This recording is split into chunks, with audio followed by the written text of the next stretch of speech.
तो हेलो दोस्तों, आज का वीडियो है फोर्थ ग्रेड रिजल्ट पे और ये फाइनल वीडियो है। आपका इंतज़ार बहुत जल्द ख़त्म होने वाला है और इस वीडियो में हम कौन कौन से टॉपिक कवर करेंगे उन पे हम चर्चा करते हैं। सबसे पहले हम टॉपिक कवर करेंगे रिजल्ट कब आएगा, इसका सेफ स्कोर क्या होगा, कौन कौन से डॉक्यूमेंट रेडी करें, कौन सा डिपार्टमेंट बेस्ट होगा, इन सभी पॉइंट पे हम चर्चा करेंगे। तो वीडियो को शुरू से लेकर अंत तक देखना और आज के बाद आपको वीडियो नहीं देखना है क्योंकि अब आपका इंतज़ार बहुत जल्द ख़त्म होने वाला है। जो आप काफ़ी दिनों से बेसब्री से इंतज़ार कर रहे हो अब कुछ दिनों का और है बस। तो हम चर्चा करते हैं पॉइंट 1 की। तो इस पर हम चर्चा करते हैं कि रिज़ल्ट कब आएगा। तो हम रिज़ल्ट की बात करें तो इसका रिज़ल्ट आपको 15 जनवरी को दोपहर में 3 बजे आपको देखने को मिल जाएगा। लेकिन क्या है कि इसके एस्पिरेंट ज़्यादा है, सबको रिज़ल्ट रिज़ल्ट अपना अपना रिज़ल्ट देखने की बेसब्री है। तो इसका आप कम से कम थोड़ा बहुत टाइम लग सकता है क्योंकि वेबसाइट पे PDF अपलोड होगी तो उसमें भी टाइम लगेगा और यदि वेबसाइट हैंग हो जाती है या वेबसाइट क्रैश हो जाती है तो आपको 15 जनवरी का जो रिज़ल्ट आएगा वो 16 या 17 जनवरी तक भी आपको देखने को मिल सकता है, टाइम लग सकता है। लेकिन रिज़ल्ट ऑफिशियली 15 जनवरी को आ जाएगा आपका रिज़ल्ट। इसके बाद हम बात करते हैं कि इसका सेफ स्कोर क्या होगा, कि आपने इसका पेपर दिया है तो इसका क्या आपका सेफ स्कोर हो सकता है। और मैं आपका सेफ स्कोर क्वेश्चन नहीं बताकर मैं आपको अंकों में बताऊंगा कि 200 में से आपके कितने अंक आ रहे हैं, तब आप सेफ हो सकते हो फाइनल 1 गुने की लिस्ट में। जबकि रिजल्ट आ रहा है 2 गुने का, मैं आपको 1 गुना का बताऊंगा। यदि 1 गुने में आपका इतना स्कोर आ रहा है तो आप फाइनली सेफ हो। उसका मैं रिजल्ट कैसे बताऊंगा, इस इन सभी का रिजल्ट मैं आपको कैटेगरी वाइज बताऊंगा। ओके दोस्तों, चलिए अब हम अगले पेज पर मूव ऑन करते हैं। तो इसमें हम चर्चा करते हैं कैटेगरी वाइज। यदि आप general, OBC, EWS, MBC, SC, ST कोई सी भी कैटेगरी से आते हो उनके सब के अंक आपके सामने लिखे हुए। यदि हम जनरल की बात करें तो इसमें यदि आपका स्कोर 135 से 140 अंक आ रहा है तो आप ये मान के चलो कि आपका फाइनल सिलेक्शन हो जाएगा। और यदि इतना तो कम से कम है, और यदि आप चाहो तो ±5 अंक और कर सकते हो। कम करोगे तो +5 कर सकते हो या -5 करते हो। 130 से 135 तो कम से कम चाहिए होंगे। यह तो ज़्यादा से ज़्यादा है कि आपके इतने बन रहे तो आप फाइनल हो, आपकी कोई चिंता नहीं है, आपका फाइनल सिलेक्शन हो जाएगा। इसी प्रकार हम OBC की बात करें तो 130 से 135 के बीच में आपका स्कोर आ रहा है तो आप फाइनली सेफ हो। EWS की बात करें तो यदि आपका स्कोर 125 से 130 के बीच आ रहा है तो इसी में आप सेफ हो। और MBC में बात करें तो 125 से 130। SC की बात करें तो 120 से 130 अंक के बीच में आप सेफ हो। ST की बात करें तो 115 से 125 अंक, और ज़्यादा से ज़्यादा प्लस माइनस सभी में 5 कर सकते हो। लेकिन ये जो मैंने कट ऑफ बताई है वो सभी कट ऑफ मेल की बताई है।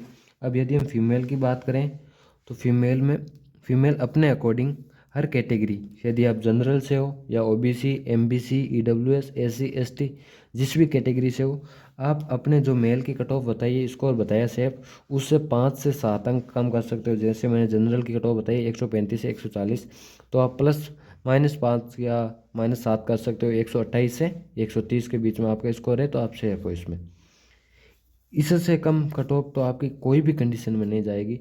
इतनी तो आपकी कट ऑफ जानी है। जब रिजल्ट आ जाए तो ये वीडियो में कमेंट कर देना कि भैया आपका वीडियो सही था या गलत था। तब तक आपको इंतज़ार करना पड़ेगा क्योंकि काफ़ी एनालिसिस किया, एंड में वीडियो लेके आ रहा हूँ क्योंकि काफ़ी एनालिसिस। इसके बाद हम बात करते हैं कि कौन सा डॉक्यूमेंट या कौन से दस्तावेज हमको रेडी कर लेने चाहिए कि हमारे इतना स्कोर आ रहा है और हम अपनी कैटेगरी में सेफ है। तो हमें कौन कौन से दस्तावेज रेडी करने चाहिए। तो सबसे पहला है अपना आधार कार्ड अपडेट करवा लेना। यदि आपका आधार कार्ड अभी तक अपडेट नहीं करवाया, उसमें फ़ोटो नहीं अपडेट करवाई तो अपडेट करवा लेना। अपना आधार कार्ड में कोई मिस्टेक नहीं होनी चाहिए। अपना आधार कार्ड तैयार कर लो, अपना पैन कार्ड भी तैयार कर लो, बनवा लो। एक अल्टरनेट ऑप्शन होना ज़रूरी है आपके पास में। इसके बाद में आपको क्लास 10th की मार्कशीट रेडी रखना है, क्लास 12th की मार्कशीट भी रेडी रखना है, और मूल निवास प्रमाण पत्र भी आपको बनवा लेना है। यदि नहीं बनवाया तो, और बनवाया हुआ है तो सबसे बढ़िया है। इसके बाद हम बात करते हैं अगले डॉक्यूमेंट की। इसके बाद आपको जाति प्रमाण पत्र अपनी श्रेणी का, अपनी श्रेणी बोले तो OBC, SC, ST, EWS वाले अपना जाति प्रमाण पत्र बनवा ले। तो सेंटर का या स्टेट का दोनों ही चलेगा। OBC के लिए वो 1 साल के लिए मान्य होता है, लेकिन आप एफिडेविट लगा के उसको 3 साल के लिए मान्य कर सकते हैं।